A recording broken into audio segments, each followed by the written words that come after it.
Dans le chapitre 6, on va s'intéresser à la chaleur molaire de réaction. On va principalement l'étudier pour deux types de réactions, soit la dissolution et la neutralisation. Chaleur molaire, ça va être la chaleur impliquée lorsqu'une mole de produit ou de réactif va être mise en jeu. Quand on va parler de dissolution, la dissolution, c'est le réactif qui va être dissous. Donc, ça va être pour une mole du réactif dissous, du soluté. Et pour la neutralisation, ça va être pour une mole soit de l'acide, soit de la base, un des deux. Bon, quand on va faire le calcul de la chaleur molaire de dissolution, on va reprendre le calcul qu'on faisait en début, c'est-à-dire au début du module, c'est-à-dire Q est égal à Cm delta T, qui nous permet de trouver la chaleur impliquée dans une réaction. Mais cette chaleur-là n'est pas nécessairement pour une mole de substance. Donc, ce qu'on va avoir à faire, c'est de le calculer pour une mole avec une règle de 3 comme d'habitude. Alors, la chaleur molaire, lorsqu'on va la calculer, va s'exprimer en kilojoules par mole. Encore une fois, la chaleur molaire qu'on nomme Q dans l'équation va être égale à delta H pour une mole. Ici, comme on parle de plusieurs réactions différentes, on va spécifier avec un indice. Si par exemple c'est une dissolution, on va mettre delta HD, delta HN pour neutralisation, etc., etc. Avant de faire le calcul de la chaleur molaire, on va parler de qu'est-ce que c'est une dissolution, qu'est-ce qui se passe au niveau moléculaire. Bon, premièrement, on se souvient qu'une dissolution, ce n'est pas une réaction chimique, c'est une transformation physique. On parle de dissolution lorsque un soluté, pour nous, ça va généralement être un solide, un sel par exemple, le NaOH, se dissout dans un solvant, un liquide, qui, le plus souvent qu'autrement pour nous, va être l'eau. Et le résultat de ça, c'est une solution. Lorsque la dissolution est complète, on va parler d'une solution homogène. Nous, c'est avec ça qu'on va travailler parce qu'on veut que la dissolution soit complète pour qu'on puisse calculer la chaleur de dissolution pour une mole. Dans une dissolution, ce qui se passe, c'est que le solvant, qui est à l'état solide ou gazeux au départ, va se dissoudre, va se disperser dans le solvant, dans le liquide.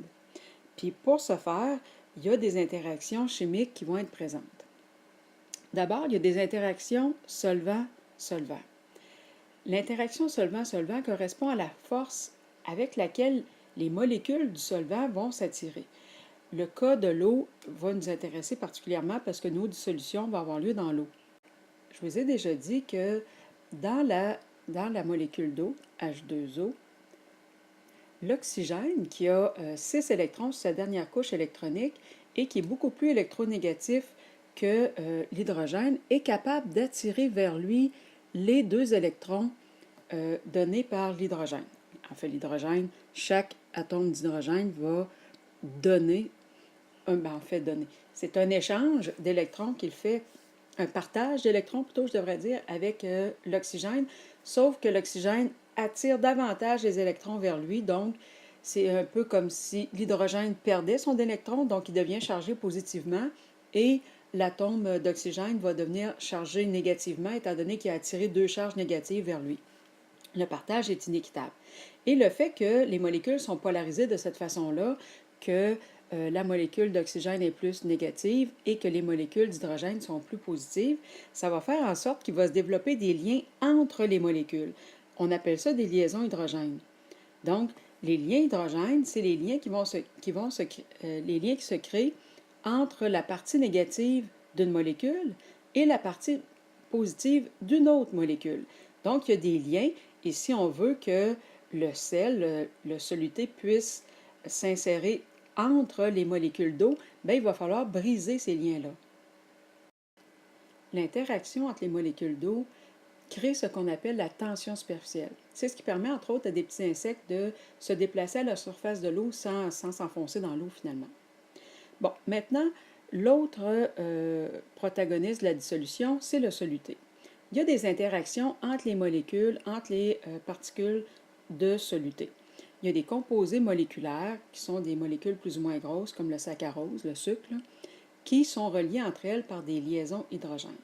Mais pour la plupart des solutés qu'on va étudier, ce sont des composés ioniques.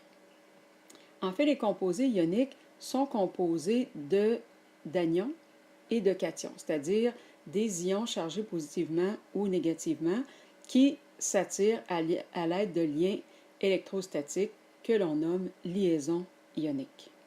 Maintenant, qu'est-ce qui se passe entre le solvant et le soluté? Si le soluté demeure en molécules entières, on va parler de dissolution moléculaire, mais si les molécules de soluté se séparent en ions, on va parler de dissolution ionique. C'est principalement celle-là qui va nous intéresser. Le solvant et le soluté, avant de réagir, avant de créer la dissolution, doivent rompre les liaisons chacun de leur côté entre leurs molécules respectives. Donc, par exemple, les liaisons hydrogène dans l'eau, les liaisons ioniques dans un soluté ionique. Cette étape-là nécessite de l'énergie parce que, souvenez-vous, quand on brise des liaisons, il faut fournir de l'énergie. Quand on crée des liaisons, ça dégage de l'énergie. Justement, lorsqu'on va créer les nouvelles liaisons, lorsque le soluté va réagir, va faire des liaisons avec le solvant, là, il va y avoir de l'énergie dégagée. Et comme d'habitude, globalement, la réaction va être endothermique si ça a pris plus d'énergie pour briser les liens que ça en a créé lorsque les nouveaux liens ont été faits, et vice-versa. Un mot sur la dissolution moléculaire. Alors, quand le soluté se sépare pour se dissoudre, il va être tout simplement scindé en molécules simples. Donc, les molécules vont rester entières, mais une à la fois, et elles vont entourer du solvant, qui souvent est de l'eau. Par exemple, la dissolution du sucre dans l'eau, c'est une dissolution qui est moléculaire. Alors, vous avez du sucre solide qu'on met dans l'eau. Alors, j'ai représenté comme ça les molécules. Et chacun doit briser ces liens qu'il y a entre, par exemple, les molécules d'eau, les liens qu'il y a ici, les liens entre chaque molécule de sucre. Et une fois dissous, chaque molécule va être entourée d'eau. La dissolution ionique. Alors, on a ici notre soluté composé d'anions et de cations, c'est-à-dire de charges positives ou négatives.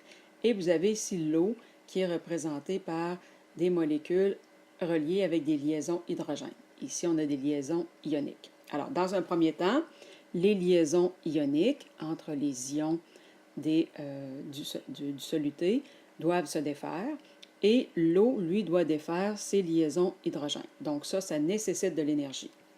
Une fois que c'est accompli, vous voyez que, par exemple, si on a le cation qui provient du soluté, qui est entouré d'eau, mais polarisé vers la partie négative parce que le plus attire les moins, évidemment. Et vous avez l'anion du soluté qui est entouré, encore une fois, de molécules d'eau, mais orienté de façon à présenter les charges positives autour de lui. On n'oublie pas que lorsque les nouveaux liens se forment, ici, ça dégage de l'énergie. Par contre, ça a coûté de l'énergie défaire tous les liens qu'il y avait dans le soluté et le solvant au départ. Exemple, la dissolution du chlorure d'argent. Alors, le chlorure d'argent solide, lorsqu'il va être dans l'eau, va se séparer en ions de Ag+, et anion Cl-. Et pour ce faire, il doit d'abord, dans un premier temps, scinder les liens qui unissent les anions et les cations. Et en plus de ça, l'eau doit faire la même chose de son côté. Et au final, les anions et les cations vont être entourés de molécules d'eau. Par exemple, ici, ce serait la charge négative de l'eau qui serait du côté du cation, avec les charges positives là, un petit peu plus loin. Je sais que mes dessins sont très moches. Je m'en excuse. Et pour l'anion, ben, ça va être les deux parties positives qui vont être du côté de l'anion. Plus ça va, pire c'est dans mes dessins. Si on résume ce qui se passe lors de la dissolution, d'abord, les particules de solvant qui s'attirent selon des interactions solvant-solvant doivent briser les liens qui les attirent. Ça veut dire qu'on doit fournir de l'énergie. Les particules de soluté, qui s'attirent aussi selon des liaisons qui sont souvent des liaisons hydrogènes, doivent se séparer à leur tour. Ça nécessite de l'énergie. Et finalement, lorsqu'il y a formation de nouveaux liens entre les particules du soluté et du solvant, on va dégager de l'énergie. Globalement, le bilan fait en sorte que si on additionne toutes les énergies qui ont été nécessaires et qui ont été dégagées, Si ça a pris plus d'énergie pour défaire les liens qu'en créer de nouveaux, ça va être endothermique, la delta H va être positive, et l'inverse pour la réaction exothermique.